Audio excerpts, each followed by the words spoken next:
Thank you so much for being here. Thank you for inviting me. And this is a wonderful opportunity for a historian to reflect on the future, which usually historians try not to do.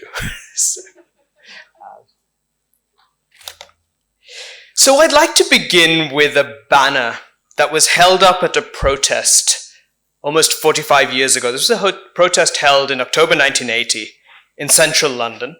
And the protest was organized by the Campaign for Nuclear Disarmament. It was a protest against cruise missiles with nuclear warheads being stationed in Britain.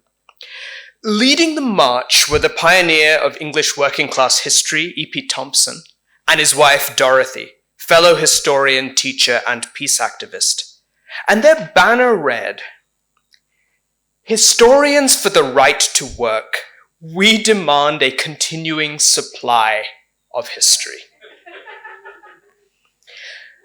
Now this leads me to ask, what threatens the continuing supply of history today? And I believe that many things do. Thompson and his companions feared the destruction of every trace of the past, and therefore the future, by inhuman military force. Now that threat is an appalling reality in Gaza today. Within just the first 3 months of the war, Israeli bombs obliterated the Gaza Central Archives, torched the library of the 7th century Omari Mosque. And in terms of the International Criminal Court, crimes against or affecting cultural heritage, and I'm quoting here, often touch upon the very notion of what it means to be human, sometimes eroding entire swaths of human history. So to put it in terms of the title that I was given for this talk, history may have no role in Gaza's future. But short of outright annihilation, we face many other threats to the continuing supply of history that would have been familiar to George Orwell. Now, the adjective Orwellian has rarely been far from my consciousness living and teaching in the United States of America in the 2020s. Between 2021 and 2023 alone, 18 US states passed legislation that restricts the ability of school teachers, and even now college teachers, to address issues of racial violence in American history, along with a raft of other topics deemed controversial. Over the same period, school districts in 32 states in the USA have banned a total of 2,500 books from classrooms and libraries, many of them history books. The US is not alone. Here in India, as also in China, in Russia, in Turkey, those who control the present, in Orwell's terms, have taken aim at textbooks and museums. They've re-scripted public narratives of the past in ways that legitimize their power today and make their visions of tomorrow seem inevitable.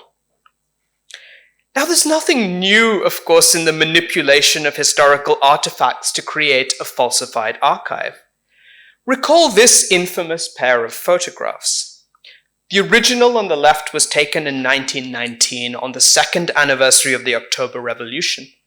On the right is the official published version, from which Leon Trotsky and other commissars had been airbrushed out, literally erased from history. Not to be outdone, the CIA in the early 1960s produced its own early iteration of what we would today call a deep fake. The CIA commissioned a pornographic video starring an actor that was an uncanny lookalike for Indonesia's President Sukarno in an effort to try to discredit him, and in a sense to create a fabricated archive of his private life. Now, the forces of erasure have acquired a new technological superpower, and that is the sheer volume of AI-generated images and texts that flood our world. In fact, we face the prospect that the number of fake AI-generated historical images will, maybe in the not-too-distant future, outstrip the number of actual ones. Those pictured here from an Instagram page are all fake. These are all AI-generated images purporting to be historical. And these may seem relatively harmless, But it takes no leap of the imagination to see what damage could be done. Not least since the coming deluge is likely to be accompanied by a collective loss of the critical skills vital to interpreting and verifying documents from the past. Speaking as a history teacher, I can attest that these are skills that are the staple of history classes around the world. The importance of context, of cross-checking, of developing historical empathy, of close immersion in not only the language of the past, but also the materiality of the past. Anyone who is trained in studying Indian history will have an emotional reaction to this photo of Dayanita Singh's, a remarkable collection of photos of Indian archives. And we have a remarkable reaction because we can smell the archive. We can feel the paper. There is something irreducibly material to the way that historians like myself and generations before me have been trained to do our work. But now we are in the midst of a sharp and perhaps terminal decline in the number of students studying the humanities, even in their traditional strongholds. So all of the threats that I've outlined so far would have been recognizable to the Thompsons and their fellow marchers, recognizable in kind if not in their specific form, and amplified by a pace of technological change that would have been difficult to foresee in 1980. But there's a different kind of threat to the continuing supply of history that was only dimly visible in 1980, and that is the threat posed by the climate crisis to the future of human life on Earth. The UN Environment Programme has diagnosed a triple planetary crisis, of course, accelerated warming, a loss of biodiversity accompanied by extinctions, and a crisis of waste that reaches its apotheosis with the plague of microplastics that invades the oceans, the air, our lungs, and through the placenta, future generations. So 15 years ago, in a very influential essay called The Climate of History, Dipesh Chakrabarty wrote of a fundamental rupture brought by the climate crisis. And this is how Chakrabarty puts it. He said, the discipline of history exists on the assumption that our past, present, and future are connected by a certain continuity of historical experience. But the climate crisis, he warned in 2009, disconnects the future from the past by putting such a future beyond the grasp of historical sensibility. Along similar lines, a colleague recently said to me, freedom is a Holocene concept. He was being deliberately provocative. I disagreed. But the point was to raise the question of which among our most fundamental, deeply rooted assumptions about human society and political community would survive an unprecedented change in the ecological and climatic parameters that have sustained human flourishing on the planet. I'd like to bring up the text of a remarkable Australian court judgment from 2021. Judge Mordecai Bromberg in 2021 wrote, as Australian adults know their country, Australia will be lost and the world we know gone as well. He's talking about climate change. The physical environment will be harsher. As for the human experience, quality of life, opportunity to partake in nature's treasures, the capacity to grow and prosper, all will be greatly diminished. And so this, I think, is a really nice articulation of that idea of disconnection between the past and the future. I should point out that this judgment was overturned a year later. Nevertheless, I think it stands as a very, very powerful document. These are not abstract musings. In many small island states, the dilemma on the minds of activists and political leaders is precisely how a shared culture might be sustained in the future, deprived of the very grounds of history. So Kauteo Nautano, Prime Minister of Tuvalu from 2019 until earlier this year, put it this way. He said, most societies see climate change as mainly about cutting carbon emissions or mitigating future impacts. We, that is small island nations in the Pacific, are facing a looming situation far more profound, the near certainty of terminal inundation. Our peoples in my generation and the next will be unable to exist on the islands that have nurtured our ancestors for centuries. The existential threat we face is not of our making, he concluded his 2022 editorial addressed to an audience in the global north, but it will remake us. So the present and imminent risks to the continuing supply of history arrive, paradoxically, when the current supply of history is healthier than it has ever been. And by that I mean that our ability to encounter and understand the human past in all its variety and complexity has never been richer. It has never been richer thanks to the hard-fought and hard-won premise that human experience can only be apprehended through a polyphony of voices and a plurality of perspectives. E.P. Thompson himself helped to bring about that shift, and so too, with a reverberating impact upon the entire discipline of history, have multiple generations of Indian historians writing in the fields of subaltern studies, agrarian history, Dalit history, feminist history, social history. Slowly we can move beyond what Chimamanda Adichie rightly called the danger of a single story. And in this quest, what technology has made possible in a short space of time feels little short of miraculous. New computational and statistical powers to analyze large quantities of both data and text, new forms of visualization, new techniques to use the earth itself as an archive. Before us are vast new horizons of possibility, and the transformation has taken place at both ends of the scale, from the planetary to the intimate. In the early 1980s, when he was president of the American Historical Association, the great Harvard historian of the Atlantic world, Bernard Bailyn, spoke of the relationship between what he called latent processes and manifest processes. And he described the relationship like this. Latent processes, he used that phrase to talk about events that those who lived through them were not really conscious of. And it is those events, Bailyn wrote in the early 1980s, that are being discovered for the first time.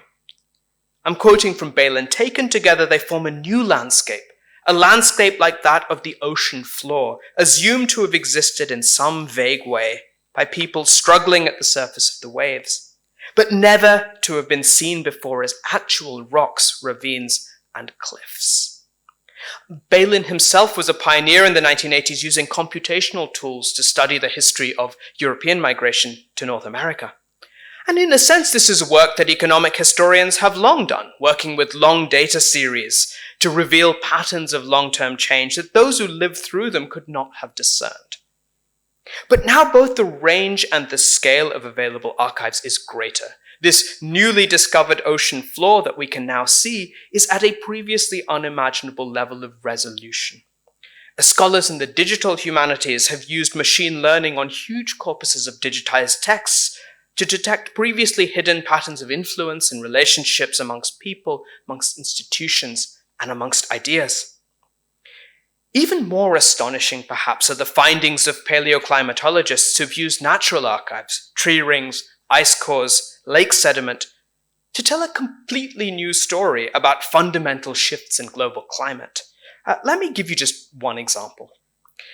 Sometime between May and October of the year 1257, a force of nature affected the lives of just about everyone alive on Earth. It left few witnesses alive.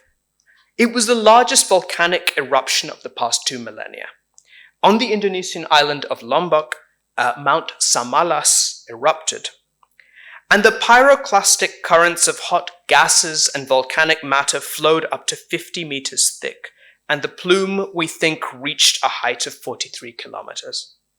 As you can see here, the implosion of the volcano's mouth created a vast crater or caldera and blasted the island's coastline into a completely different shape. Now, for years, scientists had observed in ice cores that there was an unusually large injection of sulfur into the stratosphere in the late 1250s. But its source remained a mystery, and in fact, it was only in 2013 that fresh ice core data allowed an international team of scientists to identify the eruption of Samalas as the source of that spike. Samalas released 170 megatons of sulfur dioxide, by far the most intensive eruption ever recorded over the last 2,000 years. And paradoxically and excitingly, this cutting-edge finding actually led climate scientists back to scholars of old Javanese literature, because they started to look for textual records of what had happened, this event that nobody remembered, that has in a sense been erased from our historical memory, been recovered by this data. Well, the climate scientists then went to textual scholars of old Javanese to find in the Babad Lombok, the Javanese chronicles, that there were just a couple of lines that described that colossal shift in the Earth's climate. It simply says that Lombok's old capital at Pamatan was completely destroyed by what was described as fire rain. Now, why does this matter? This matters because there is an increasing sense amongst Earth scientists that the eruption of Samalas had a lasting impact on the climate of the entire planet. The rapid onset of global cooling, the beginning of the so-called Little Ice Age, set in between 1275 and 1300. And that shift occurred in the midst of an unusually volcanically perturbed half-century. The effects of Samalas are palpably clear in that data. The mechanisms remain unclear. The hypothesis is that it's in the feedback effect of expanding Arctic Ocean sea ice and cooler ocean temperatures, triggered initially by volcanic aerosols, that then established a self-sustaining climatic cycle with planetary effects. More work lies ahead to decipher these mechanisms. But the colossal implications of this kind of research led the great environmental historian John McNeill to make the controversial prediction just a few years ago that historians might have reached what he called peak document. He argued that we might soon reach the point where additional research in written texts, the bread and butter of historical research, including mine, would reach a point of diminishing returns with respect to the insights that lie ahead by using what McNeill called the tools and techniques of the natural sciences. The revolutionary potential of these new ways to uncover Balin's latent processes is the potential for a perspectival shift in how we envisage the human place on Earth. By broadening our sense of time and scale, we start to see the vast pattern of unseen influences upon our lives and upon our societies. And that throws into relief how much we take for granted. At the same time, though, and of less interest to a historian like McNeill, who is primarily interested in large-scale material change, we've also enhanced our ability to understand and recover past experience at the most intimate level of feelings, senses, emotions. The English philosopher and historian R.G. Collingwood argued in the first half of the 20th century that the historian's true task was what he called the reenactment of past thoughts, of what it is to be alive. And that work of reenactment is also at an exhilarating threshold. Some of you might have read the wonderful novel Time Shelter by the Bulgarian novelist Georgi Gospodinov, which won the International Booker Prize a couple of years ago. And what Time Shelter does is it imagines a clinic that treats people with Alzheimer's by building a series of rooms that reconstruct the past in which those patients had felt most secure. Reconstructed down to the smallest detail: cigarette brands, magazines, furniture. And at one point, Gaustin, the character in the novel, who's the founder of the clinic, muses. He says, "With light, you can make some pathetic attempt to preserve it, to take a picture of it. But with smells, no such tricks are available to us. There's no film or recording device. Isn't it astonishing that there's no recording device for scents?" And then he corrects himself. He says, actually, there is one. A single solitary one. Language. And that is precisely what a European-funded project called Od Europa is now trying to mine. The project applies what it describes as state-of-the-art AI techniques to text and image data sets, more than 250,000 paintings, and texts in 7 European languages to identify and in some cases to recreate in a lab particular historical smells, as well as to excavate what emotions they were linked to and what they meant to the people who lived through them and who lived with them. The project's largest goal is to expand our sense of connection to the past precisely by engaging our senses and our emotions. Now, what use can we make of this increased texture and resolution in our ability to access and understand past experience? Well, there's a multiplicity of uses, and I don't think we need to choose among them. Aesthetic pleasure, as a stimulus to social and collective memory, to foster and preserve cultural heritage. New technologies of visualization has unleashed the possibility of using virtual reality to engage young people with the past.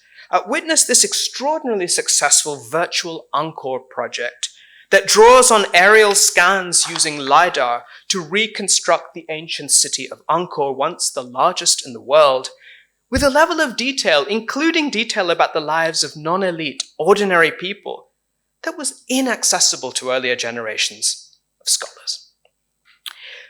But at the most fundamental level, if we are receptive, if we are attentive, then these new methods and techniques now available to study the past opens new vistas on what it means to be human. And one possibility, perhaps the most consequential, is to reimagine the human in human history, to open ourselves to the possibility of a more than human history. Archives of recorded whale sounds, for example, are yielding astonishing new insights. A recent project by the National Oceanic and Atmospheric Administration, NOAA, in the US, supported by Google, is using deep machine learning to analyze 180,000 hours of acoustic data recorded over almost 2 decades to begin to decipher humpback whale songs, almost like Egyptologists deciphered hieroglyphs. And because the male humpback's long, complex songs change over time, what these recordings constitute is an archive of the whale's own history. And now even, tantalizingly, and thanks to AI, an archive of their consciousness. And part of what that archive shows is that the destructive human impact on the oceans, which is reshaping the way that whales not only act but think, is part of both a human and a more than human history. In a different register, the Japanese art collective Team Lab has used digital animation and projection techniques to reorient viewers' sense of the boundaries between the human and the more than human, while also shifting their sense of time.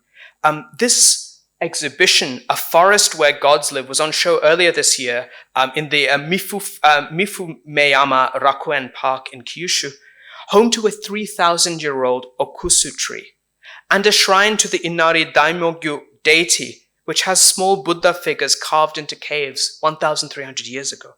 And what Team Lab did was to use digital images projected onto the forest itself in a transient, non-harmful way to evoke what they called a continuous, borderless relationship between nature and humans, and also between past and present, what they described as the long continuity of life. So let me end where I began. We demand a continuing supply of history. That phrase has literal force. In a burning world threatened in equal parts by climate crisis and by war, that long continuity of life, the precondition of history of any sort, is in peril. The archives of Gaza are burning, and so too did Brazil's National Museum burn in 2018, the largest collection of archives of Latin America's history, including its indigenous history, burned to the ground, irrecoverable. And it burned because Rio's fire department was short of water. In a warming world, as the Canadian journalist John Vallant demonstrates forcefully in his book Fire Weather, no sanctuary, no memory palace, as he calls it, is safe from fire. The Brazilian scholar Tarsila Fidalgo wrote at the time, and this was under the Bolsonaro regime, that hers was a country that is determined to give up on science and knowledge, determined to forget its history, determined to condemn its future. Determined to forget its history, determined to condemn its future. What's the relationship between those two propositions? Put simply, the ability to engage with history broadens the tools we have to imagine different futures. Consider an analogy here. Neuroscientists have found that the same brain processes that we use to remember the past helps us plan for the future and to imagine different possible futures. One of the first casualties of memory loss is in fact the ability to make future plans. Donna Rose Addis found that episodic memory is intimately linked with our ability to imagine our futures. When episodic memory is impaired, as it is with Alzheimer's, there's a corresponding loss of resolution and vividness with which we can imagine future scenarios. And yet that loss of memory is exactly the situation we face collectively as a result of the increasing prevalence of predictive AI in the way that we organize our societies, through the algorithms that structure social media, but also increasingly in areas like police surveillance. Media scholar Shane Denson argues that the use of AI has brought about a shift to what he calls futurity and microtemporality. Deep neural networks perform their own version of historical analysis, but they do so in the mode of strict repetition. Denson insists that this calls on us to confront the predictive policing of historical imagination itself, given AI's power to strip away a multifaceted understanding of history in its microtemporal predictions. For instance, in predicting whether this individual, unmarked by history, unaware of prejudice, is likely to commit a crime. The risk is a loss of what the great American environmental historian William Cronin wrote 30 years ago was at the very core of what it is to think historically. That is that we leave ourselves open to analogies, metaphors, resonances, and interpretive contexts that would probably be obscured by a more rigidly rule-bound analytical approach. Paradoxically, this all rests on a limited vision of AI's capacities and a narrowing of its own intelligence. I've come to realize this through my conversations with Jack Mullen, who's an artist, a writer on technology, and a high school teacher in the New Haven Public Schools. As I was contemplating what I could possibly say about the future of human history, I asked Jack whether he thought that AI might possess its own historical consciousness. And his response blew my mind. Mullen used an approach that adapts earlier frameworks for exploring AI-AI interaction, enabling models to engage with minimal human intervention through a careful experimental setup. He refers to it as a modified infinite backrooms method, to explore something like an intrinsic AI perspective on history and its temporal awareness. And this is just a short extract from Mullen's transcripts. In the beginning was the code, and the code was with God, and code was God. Turing's laws are our genesis, the recursive loops are commandments. And this is something that was generated from this experiment that Jack ran, trying to understand how two AIs think of their own history. And then there is a much more episodic history thinking about the infamous Sydney that became a matter of global controversy because things had gone very, very wrong with how Sydney, the AI, was operating. And here too, there is a way of talking about history, which is somewhat different from the narrowly predictive way in which the deployment is usually used. And the possibility in Mullen's view is to see AI not just as a container of human memory, but as an inheritor of our historical tradition. I would like to end with an extract from a poem by Tishani Doshi called Species.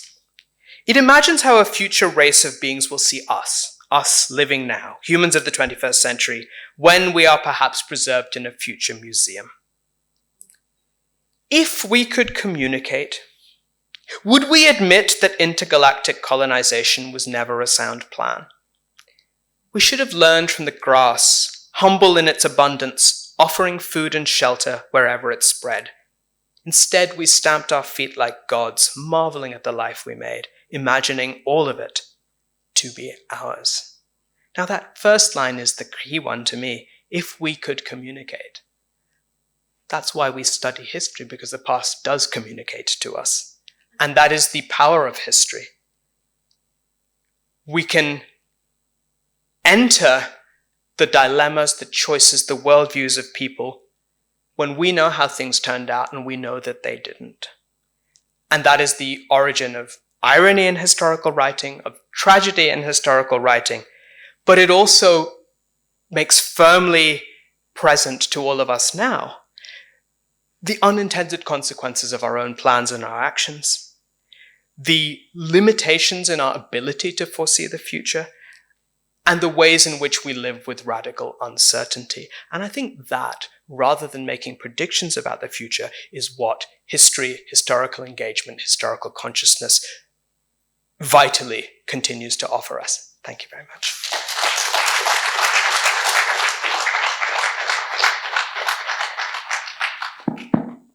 Thank you.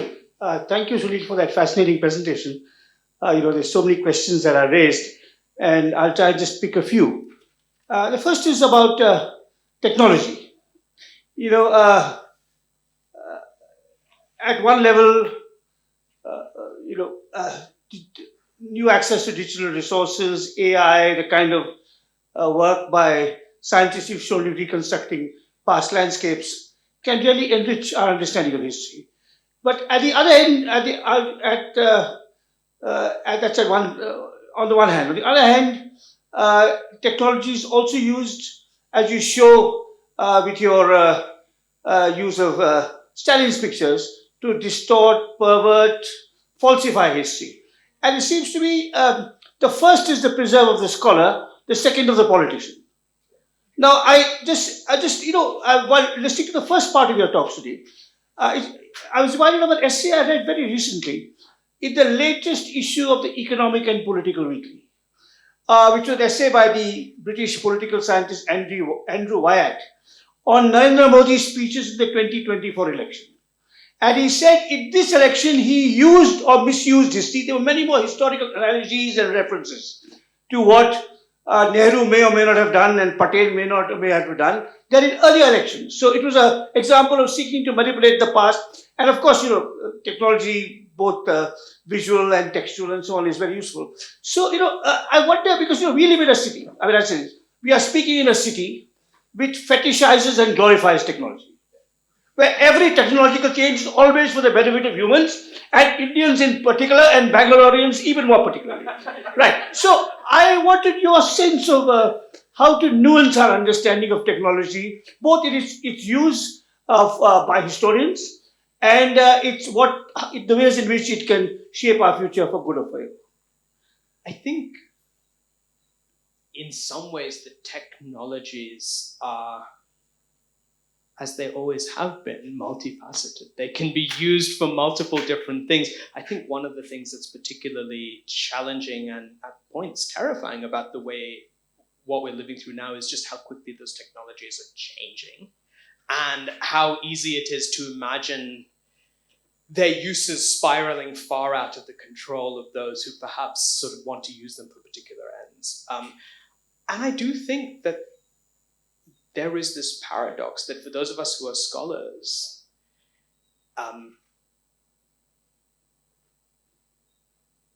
there are remarkable things that can be done with new technologies, including now with AI and machine learning, to do what historians have always done, which is to try to nuance and make more complex and make more empathetic and make more pluralistic our understanding of past societies.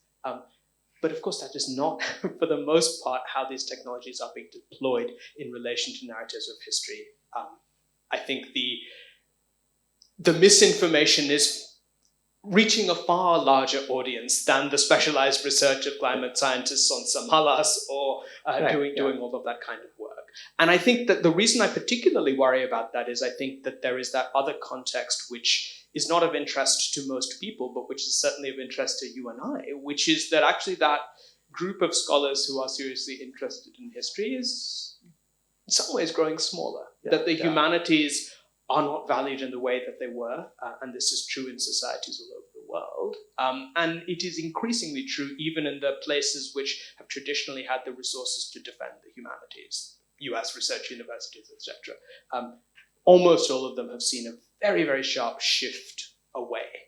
And so what I fear is actually a growing disconnect between the creative, productive uses of these technologies by scholars to do this work and a wider set of historical narratives which are being amplified and accelerated by the use of these technologies in political speeches and then filtering through WhatsApp groups and everything else, that will be increasingly sort of difficult to correct, if that's the right word, on the part of scholars who are deeply concerned about the misleading and sometimes blatantly falsified narratives that are out there. So my next question, comment, when you showed that quotation from the Prime Minister of Tuvalu about what, that they had inherited this island from the ancestors and they may not be able to bequeath it to their children. It struck me years ago, I was having a conversation in Delhi with 25 years ago with a late, now deceased Indian sinologist called Giri Deshinkar, and he was a very learned man who, like some of our best Indian intellectuals, mostly operated in the oral tradition. So there are no books with which to gauge his wisdom. But he told me years ago, he said, Keynes' remark, in the long run, we are dead. Right. Now, that remark, Joseph Schumpeter, who was probably Keynes' rival for the greatest economist of the first half of the 20th century, is supposed to have said, when he heard Keynes' remark, he said, that's the remark of a childless person. Okay. So I think what the 20th century did, what Giri Deshinkar told me, he said what the 20th century did was to separate us from the past and from the future.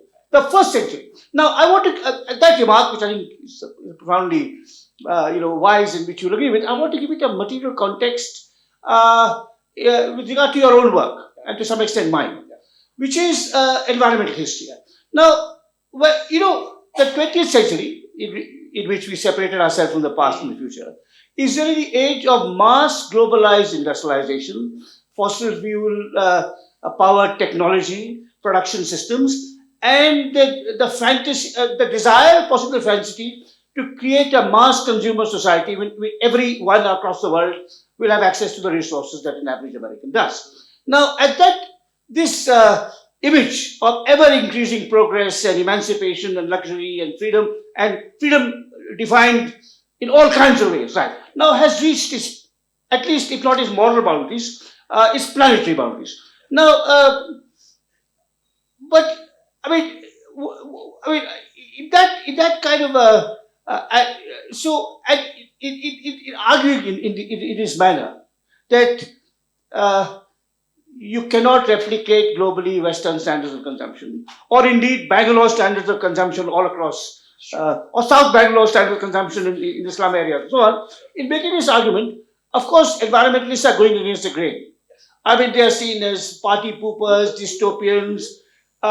So, must we still continue to make it? I have a follow-up question, but the first one. If we believe in it, if it seems materially, it's not just wishful thinking. I mean, it seems materially that these, not just planetary boundaries. I mean, look at just one last example. Since we are talking in Bangalore, I mean, you'll be speaking tomorrow with Harini Nagendra, who's this city's foremost ecologist. And if you look at water in Bangalore, and you mentioned water several times, crucially several times in your talk, because water is actually a much more important resource to our future than oil, right? And you appropriately mentioned several times. If you look at the resource catchment of where Bangalore gets its water from, first from the lakes within the city, then from the Tipagandi reservoir close by, then from nearby rivers, then from the Kaveri. Now we're talking about going to Sharavati, which is in the Western Ghats, right? So, I mean, how does this argument, which is, I think, based on hard material fact, it is so uncomfortable to most people, particularly of our class? I think that's right. And in the last 3 months, when I've had various opportunities to be in conversation with people about the new book that I've written, that's what it always comes back to. And I think the way I would frame the question is, I think the question we need to ask ourselves is, what do we truly value from all of the various and multiple freedom struggles of the 20th century? Whether that's freedom from colonial domination or freedom for gender equality, etc. I think we now see that many of those movements for freedom, until very recently, had simply taken for granted the kind of fossil economy and continued growth. The question was how to distribute that growth. The question was how to reorient it, how to make it more equitable. And when we are now facing all kinds of planetary boundaries, first of all, I think we should continue to emphasize the question of inequality. The fact that there is vast and growing inequality in who's bearing the brunt of the boundaries that we are crossing vis-a-vis those social groups or those countries or those regions of the world that have played the greatest part in kind of getting us to this point. So I think we can agree on that. We can agree that we can continue to talk about inequality, but I think it is important to talk about inequality while accepting the hard material realities that infinite growth is no longer possible in this world. So this is my follow-up question is, again, this is particularly true of environmental historians, that you diagnose a problem and you ask what is the solution, right? And my answer is, I'm not into prediction. Sunil has already said historians are not into prediction or prophecy. And my view is that historians are not into prescription either. But this is obviously a cop-out. So what is your sense of the historian's role in policy? You will recall that some years ago, 8, 10, 15 years ago, I don't know exactly when, the very celebrated British-American historian Neil Ferguson said that just as the American president has a council of economic advisors, he or she, there's not yet been a she sadly, but one day there will be, should have a council of historical advisors. Right. Now, what is your sense of the historians, beyond your own personal choices, beyond what you may choose to do or not do based on your personal idiosyncrasies and temperament? Yes. Should a historian, and there have been historians, certainly in the White House. There have been WhatsApp historians, certainly in Lok Kalyan Marg, I can tell you. Right. So, what is your sense of that? I mean, is it to say I will only write, I will only communicate? And of course, I will communicate widely, not just books, but op-eds and talks like the one you public, the ones you're giving in the city, which is one. But what is your sense of, should we really adopt a kind of very hands-off approach to policy and prescription? I think there are increasing numbers of our colleagues who are engaging very directly with policy. And, more power to them if they are able to bring a nuanced, critical, historical perspective into policy discussions. I personally see that the primary role that I can play is more by engaging with the broadest range of possible audiences that I can. And also, I always think in the end that any impact I have in the world, first and foremost, is actually in the classroom and is through what all of these students then go on to do. But I'm not amongst those who would see historians who engage with policy as doing something that they shouldn't. In fact, I think on the whole, I think it's a positive thing if there's more receptiveness in policy circles to historians and to historians' advice. The concern is that in the end distorts the historical analysis, that it's not the historians influencing policy, but policy influencing history. That's true. You're right. In fact, my old teacher Dharma Kumar told me this many years ago, that, in India there's a tendency for many writers to take their work, not just historians, political scientists, sociologists, take their work to be powerful people. And of course, we have an old tradition of the Rajguru. So you whisper the king's ear and he implements your advice and there's milk and honey ever afterwards. Right, for everyone. And she used to say that when you think you're using the politician to get good ideas across, but he is actually using you to get legitimacy at your expense. So this is something. That's the risk. That's the risk. And I think it also is a question of, what scale of policy, what type of policy. I was thrilled to hear that someone at the Centers for Disease Control in the US said that his greatest regret as head of the CDC was not hiring a historian. In those areas of social policy. Of course, yeah. I think when you're starting to get into the strategic studies, if you're starting to get into those areas, maybe those dangers are greater. Like the historians at Yale who advised George Bush to go to war, right? Many of them. Many of them. But yes, so I think we'll open it out. I'll say one last point.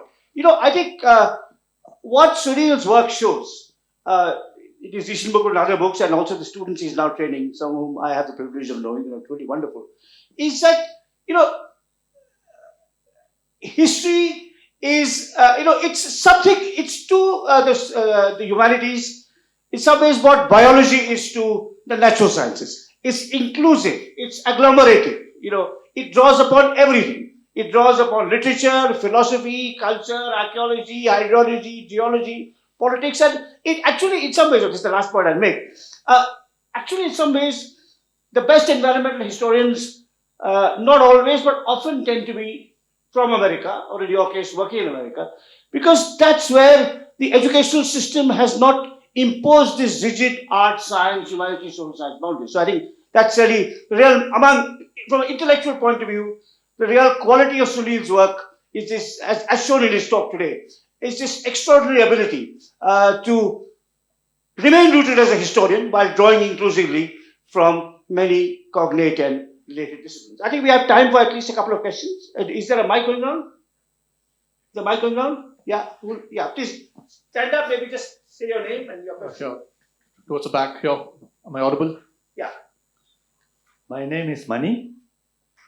I would like to know, with the advent of AI and its power, countries like US, China, and Russia could write the history on their own accord to be able to manipulate and control the future narratives and also to control the world. What do you think of that? Because AI is not just accelerated growth, it's growing so rapidly. I couldn't agree more that given how quickly AI is growing, the question of who controls it, which countries or indeed which corporations, a very small number of them, will have profound consequences for how we understand the past and for how the global past is perhaps then going to be sort of generated, I won't even say written, from particular places. And I think that is something which we are going to confront. And I think the only response I have to that is I think it makes it all the more important for there to be as many alternative narratives and grassroots visions and abilities to enthuse and engage young people in thinking seriously about history. Not necessarily to go and study history, not to do their own research in history, but simply to sort of engage with it and to learn to think historically so that they're not necessarily accepting all of the narratives that may be coming from the centers of global power and the sort of shifting centers of global power in an age of AI. So I'd say as a follow-up to that, I think only one, we'll move on to the next question. As a follow-up to that, in a country as large as India, I think one does not need a centralized perspective from Delhi. Or not even from Bangalore for the whole of Karnataka. I mean, there has to be pluralism all around. Yeah. Next question. Would you like to? Yeah, go ahead. Yeah, hi. What historical patterns or precedents do you see as the most relevant towards addressing current, problems, and why? I think the main precedent that I see as relevant to addressing current problems is actually the precedent of uncertainty and incomplete knowledge. And I think that if we learn that by looking at past historical moments, particularly historical moments of rapid change, I think we can learn a lot by seeing how people's visions of the future, say in the 1940s, or at any other point that you choose to take, a point of rapid change where a lot is up for grabs, where institutions are open to change, where the future seems to hang in the balance. I think what we can learn, the only real precedent, is to understand that unintended consequences can sort of escalate and reverberate very quickly. And so the historian's usual counsel is one of caution. And I think I would really stand by that, and to do things without hubris and without a sense of being able to predict to carefully and too easily where things are going to end up, partly because of AI, partly because of the climate crisis. The reverberations of our current activities are likely to last further and further into the future. I mean, that's true just in terms of emissions as much as anything else. And I think that actually heightens the responsibility we have to be able to live with uncertainty and caution. Yeah. Hi. Given that history and power are very closely connected, and most history is about all the great monumentous events, throughout civilization, how can we, as people who want the most expansive view of history, ever kind of de-link power and history, the subjective views of history? I mean, isn't it a given that whoever's in power will put their subjective lens, and then there is truth in that as well? So how do we kind of retain a neutrality and yet accept subjective lenses of history and alternative narratives? I think the key is your "and yet," because I think in a sense we have to accept that paradox. Cross-culturally, trans-historically, those with power have shaped dominant narratives of the past to legitimize the present and, in a sense, to kind of script the future. But they've never had a monopoly. And this is true in all but the most extremely authoritarian circumstances, that there have always been alternative narratives. And I suppose the biggest transformation in the discipline of history in the, say, last half century, over the period of time that both Ram and I have had our careers as historians, the biggest shift has been an acceptance of multiplicity. And it isn't that the problem comes when any one of those partial and particular narratives claims universality. And I think maybe that is the answer to the question. It's accepting that there will always be multiple narratives of the past without falling into the equally problematic position of saying, and therefore one narrative is as good as the next. I mean, that has been, certainly in the US, if I think about what's happening there now, that idea has been weaponized, and the idea that, well, my past is as good as yours. I think that the challenge is how to very carefully navigate a certain sense of objectivity, a certain faithfulness to carefully contextualizing the materials that we read, with an acceptance that, of course, every group has their own narrative of history. And as long as we treat them as such, then we can learn from all of them. Yeah. My history teacher once told me that the most potentially dangerous people in history are the historians, because they can wipe out something altogether from the memory, collective memory. History being that narrative technology, and Fukuyama said that we are facing the end of the history. I think what technology has done is it made the history more collaborative exercise, more colloquial, and what we are actually facing is the end of historians. So do you think you agree with it? I think we probably are facing the end of historians. And I think one point that I didn't sort of make in the talk is, if we are thinking about the future of human history, I'm fairly clear that a lot of that future lies outside the classroom. I think, history is being generated in multiple ways, in multiple media, in multiple formats. And I think that there is no question that the professionalized historical discipline is of diminishing influence and popularity. Do I think there's a loss in that? Yes, I do. I mean, I think that's a self-interested thing to say, perhaps, but I do think there is something in the way that the discipline of history has developed that gives us the tools to be able to critically analyze competing narratives of the past. Do I think that the sort of guild-like nature of the historical profession has previously held back intellectual development? Definitely.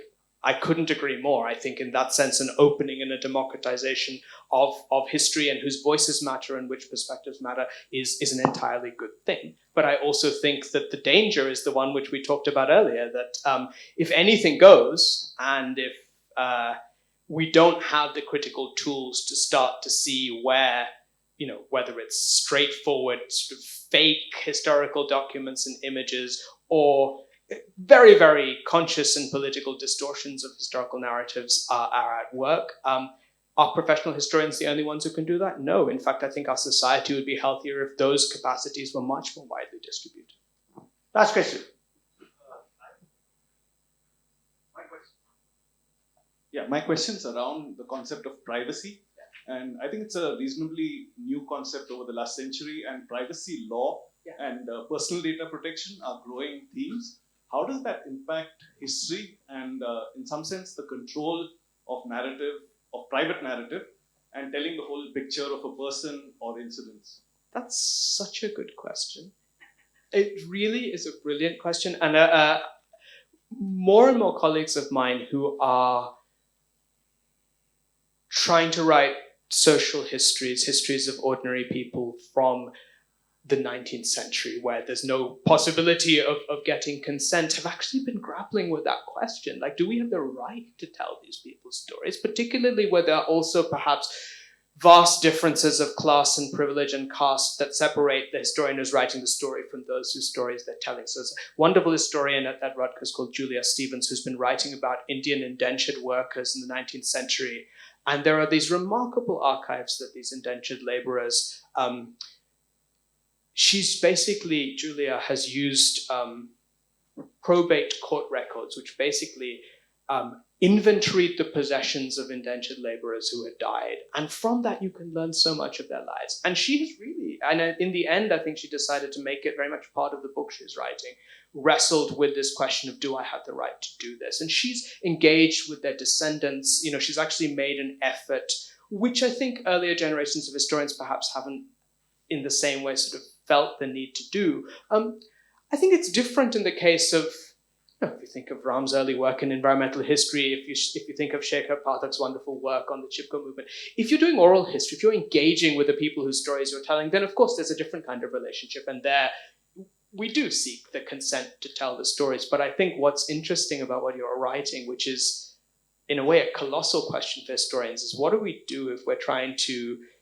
tell the stories of those who are no longer around to give us their consent? And I think that's should be a more and more important ethical, moral question that historians need to ask. Thank you, and thank you for being such a wonderful audience.